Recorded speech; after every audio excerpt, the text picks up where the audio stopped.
नमस्कार साथियों, मैं अक्षय मुदगल आप सभी के बीच एक और इन्फॉर्मेशन लेकर के आया हूं जो कि आपका एग्जाम के पॉइंट ऑफ व्यू से बहुत इंपॉर्टेंट है। कई बार हम लोग देखते हैं एग्जाम में टाइप्स ऑफ करेंसी से क्वेश्चन पूछता है, तो मैं आपको तीन जो इंपॉर्टेंट हैं जैसे soft currency, hard currency and hot currency, इन तीनों में क्या अंतर है बताता हूँ।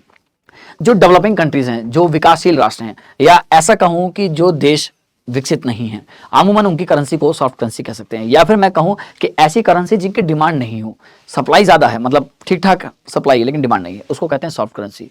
Just now opposite of soft currency is called hard currency. Hard currency क्या होती है कि ऐसी करेंसी जो डेवलप कंट्रीज की हो, विकसित राष्ट्रों की हो, या जिस करेंसी की डिमांड ज्यादा हो, सप्लाई कम हो, उसको हम लोग कहते हैं हार्ड करेंसी। एंड तीसरा है दोस्तों हॉट करेंसी। अगर मैं एग्जांपल दूं ना आपको, तो जैसे हम लोग बात करते हैं नेपाली रुपया है ना, पाकिस्तानी रुपया की बात करें तो ये आपकी कैसी हो गई, सॉफ्ट करेंसीज हो गई। लेकिन अगर मैं बात करता हूं इंडियन रुपीज की भी, अगर डॉलर के कंपैरिजन में, तो इंडियन रुपीज भी सॉफ्ट करेंसी होगा। लेकिन हार्ड करेंसी जैसे डॉलर है, यूरो है, पाउंड स्टर्लिंग है।